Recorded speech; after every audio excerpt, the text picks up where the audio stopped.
Protein ఎంత తినాలి, ఎలా తినాలి అనే మనం సిరీస్ చేస్తున్నాం కదా. దాంట్లో మూడో వీడియో ఇది. దీంట్లో వెజిటేరియన్ రోజుల్లో మనం ఏ రకంగా తీసుకోవాలి, అదేవిధంగా వెజిటేరియన్ పీపుల్ ఉన్నట్లయితే వాళ్ళు ప్రోటీన్ సఫిషియెంట్గా ఎలా తీసుకోవాలి. చాలా కష్టం వెజిటేరియన్ ఫుడ్తో మనం ప్రోటీన్ ప్రాపర్గా తీసుకోవటం.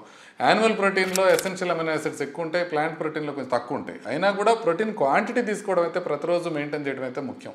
దీంట్లో భాగంగా మనం కొన్ని ఆహార పదార్థాలు వాటిలో ప్రోటీన్ ఎంత ఉంటుందో చూద్దాం.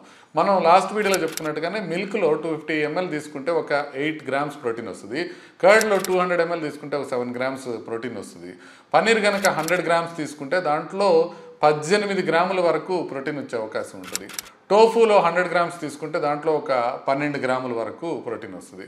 మీరు పప్పు తీసుకున్నారు, కుక్కడు పప్పు తీసుకున్నారు, ఒక కప్పు తీసుకుంటే 7 to 9 grams ప్రోటీన్ వస్తుంది. రాజ్మా అయితే 15 గ్రాములు వస్తుంది ఒక కప్పులో. అదే సోయా చంక్స్ తీసుకుంటే ఒక 50 గ్రామ్స్లో 14 గ్రాములు వస్తుంది. సో మీరు ఈవెన్ పల్లీలు తీసుకుంటే 30 grams తింటే 7 grams ప్రోటీన్ వస్తుంది. మీరు ఆల్మండ్స్ తీసుకున్నారనుకోండి, 10 పీసులు తీసుకుంటే ఒక 3 గ్రాములు ప్రోటీన్ వస్తుంది. అట్లాగే స్ప్రౌట్స్ తీసుకుంటే ఒక కప్పులో 7 grams ఉంటుంది. సో ఇవి మనకి ఉన్నాయి. ఇప్పుడు ఆప్షన్స్ ఎట్లా చేసుకోవాలి అనేది చూద్దాం. ఇప్పుడు మనం ఫస్ట్ ఏం చేస్తామంటే పొద్దున్నే మిల్క్ ఒక 250 ml తీసుకొని, తర్వాత మధ్యాహ్నం పూట పన్నీర్ కనుక ఒక 100 గ్రాములు తింటే 18 వస్తుంది. దాంతోపాటుగా పప్పు కూడా ఒక కప్పు తీసుకున్నారంటే ఒక 8 గ్రాములు వస్తుంది. మధ్యాహ్నం పూట పీనట్స్ ఒక 30 grams తీసుకొని, సాయంత్రం ఫుడ్లో కర్డ్ ఒక 200 ml తీసుకుంటే మొత్తం కలిపి 48 గ్రాముల వరకు మనకి ప్రోటీన్ వస్తుంది.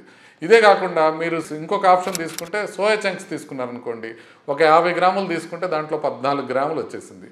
అదేవిధంగా రాజ్మా ఒక కప్పు తీసుకున్నారంటే 15 గ్రాములు వచ్చింది. ఈ రెండింటితోనే మీకు ఆల్మోస్ట్ ఒక 30 గ్రాములు ప్రోటీన్ వచ్చేస్తుంది. ఇక పాలు ఒక కప్పు తీసుకున్నారు, ఒక 250 ml అంటే ఒక 8 grams, కర్డ్ ఒక 200 ml తీసుకున్నారు, తర్వాత ఆల్మండ్స్ ఒక 10 పీసులు తీసుకున్నారు. ఇలా లెక్కేసుకున్నా కూడా మీకు 47 grams వచ్చేస్తుంది.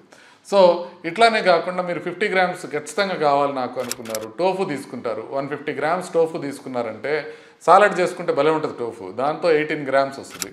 చోలే ఒక కప్పు తీసుకుంటే 15 grams వచ్చింది. అంటే రాజ్మా కానీ చోలే కానీ మీరు ఆల్టర్నేటివ్ తీసుకోవచ్చు. స్ప్రౌట్స్ ఒక కప్పు తీసుకున్నారనుకోండి, ఒక 10 గ్రాముల వరకు వచ్చేయచ్చు. పీనట్స్లో ఒక 30 గ్రామ్స్కి 7 grams వస్తుంది. సో ఈ రకంగా ఒక 50 grams మీరు ఫుడ్ తెప్పించుకునే అవకాశం ఉంటుంది. అంటే రోజులో మీరు 50 grams ప్రోటీన్ ఉండే విధంగా ఏదో ఒక రకంగా చూసుకోండి.